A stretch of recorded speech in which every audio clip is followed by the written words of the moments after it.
Speaker. Carmel Sepulon.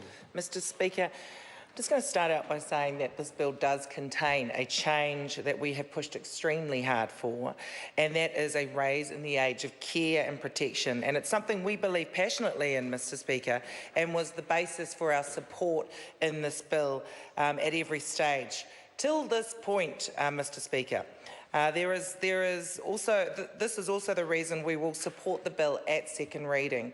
But I want to go to what Mr. Ducey said, and he was saying that every submitter supported the provisions of this bill, were supportive of this bill. I think he's overlooked one thing, and that is that many of the submitters were not supportive of the delegation of powers that this bill enables. In fact, I think maybe he wasn't there for submissions and missed that part, but that is the part that we have issues with, Mr. Speaker. The massive, regressive and dangerous set of provisions which will allow the Chief Executive to delegate powers that can currently only be performed by social workers is concerning to us. There is no ability for Parliament to have oversight of these powers and almost no checks and balances in the way they will be delegated. We cannot support this provision when it could allow any professionals at the whim of the Chief Executive to hold powers like the removal of children. Mr. Speaker, my colleague Jacinda Ardern made it very clear in her speech that our support for this bill will be based on the changes that we seek with respect to this provision at committee stages. So we can support it for now, but we will be pushing for changes at committee stages with respect to that, Mr. Speaker.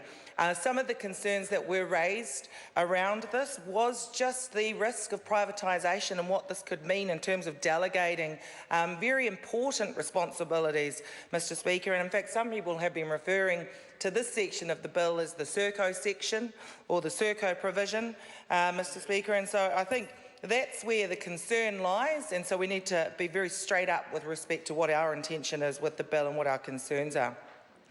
It is important to note that before we left government, we had a bill on the order paper that would have seen the age of care increased, the Children, Young Persons and Their Families Amendment Bill number 6, and it really is unfortunate that bill 8 years ago was dumped by that national government. We then have tried to use bills before Parliament to raise the age. These two have been defeated.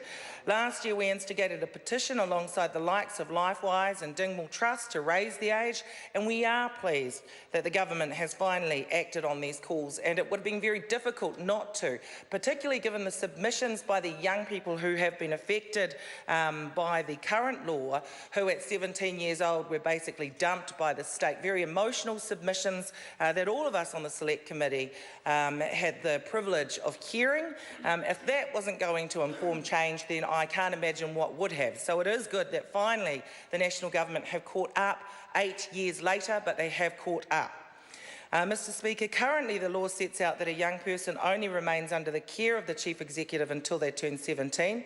This creates a significant gap in support services. Young people at this age are ineligible for a Housing New Zealand house, for instance, and accessing a benefit at this age is incredibly difficult. And what we saw were young people who were in state care trying to undertake things like exams, really still not even near the completion of their schooling with at least another year to go, and then all of a sudden finding themselves homeless and without anyone to care for them.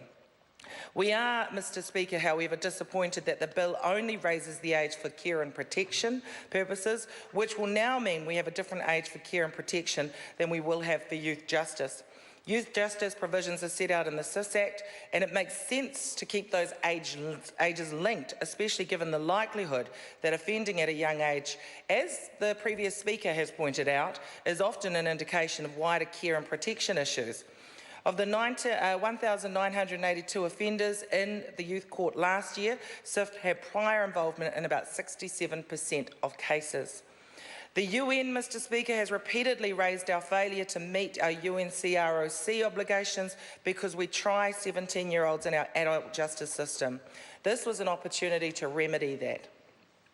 The youth court is not a light touch. It has the ability to apply tough parameters around a young person or to escalate a case to the adult system if need be. It is often a much more confrontational environment for a young person who is placed at the centre of the process and directly held to account rather than being a bystander, as is often the case in the adult justice system. And as the Children's Commissioner and past Youth Court Judge Andrew Beecroft pointed out, quote, "The change half-step and not full-step to include youth justice seems to us to be burdensome and will add administrative complexity," and that came up time and time again with the submissions when this particular mismatch was being discussed. So we do obviously support the raising of aged care. We do also support the establishment of an independent youth advocacy service. We do, of course, want to see the views of children and young people taken into account as part of the decision-making at an individual level and in the development of services and policy.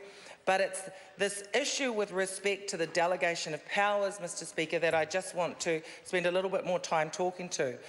So we're strongly opposed to those clauses under Section 7 of the bill, which vest powers currently held by social workers with the Chief Executive. This will essentially allow the Chief Executive to delegate these powers to other professions with very few checks and balances and without the oversight of Parliament. And, Mr. Speaker, we believe that is wrong. The bill sets out that the Chief Executive can essentially make the decision, and the delegation can extend beyond those outside of state services, and they will simply need to ensure that there are contractual arrangements in place and that each delegation is notified on an internet site. Social workers, Mr. Speaker, are trained professionals.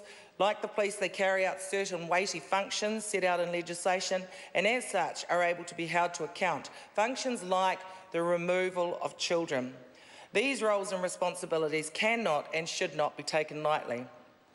We fully acknowledge that the differential response model already allows SIF to delegate caseload to social workers operating outside of SIF, but the idea that powers contained in legislation could simply be handed over at the discretion of the Chief Executive is a line that we do not believe should be crossed. Mr. Speaker, as I said, a number of submitters shared this view, and even those who may potentially be recipients of these powers spoke out against this amendment. Many argued that the collaboration across professions that work with children is already possible without such a huge legislative change. Others argued that the ability to work effectively with families could in fact be undermined by delegating these statutory powers. Overall, Mr. Speaker, we believe that these changes could well lead to poor outcomes for children and their whānau, so we cannot support them.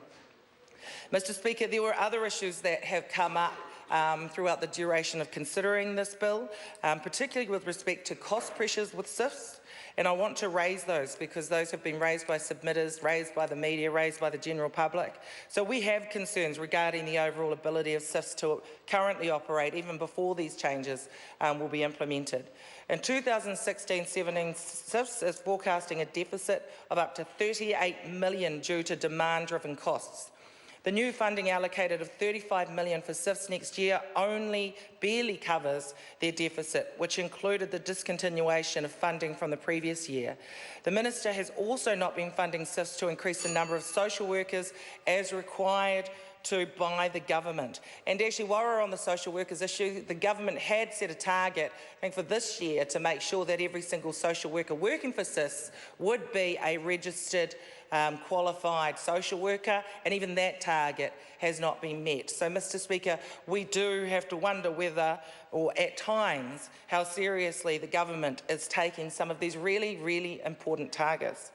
Mr. Speaker, SIFs had a deficit of $7.7 million in 2014-15, underwritten by the Ministry of Social Development, and has an unexpected deficit for the current year of $11.2 million. So, essentially, Mr. Speaker, just looking at those figures, we can see really clearly that the SIFs department is incredibly under-resourced, Mr. Speaker, and so it's really difficult at times to reconcile the rhetoric that we hear from the Minister with respect to wanting to put children at the centre of all policy decisions, wanting to ensure the best for them and ensure that there is a focus when actually the funding is not following, Mr Speaker. We do support the intention of this bill, but as my colleague and now I have pointed out, there will need to be a major change with respect to the section on the delegation of powers at committee stage for us to be able to support this bill. Thank you very much.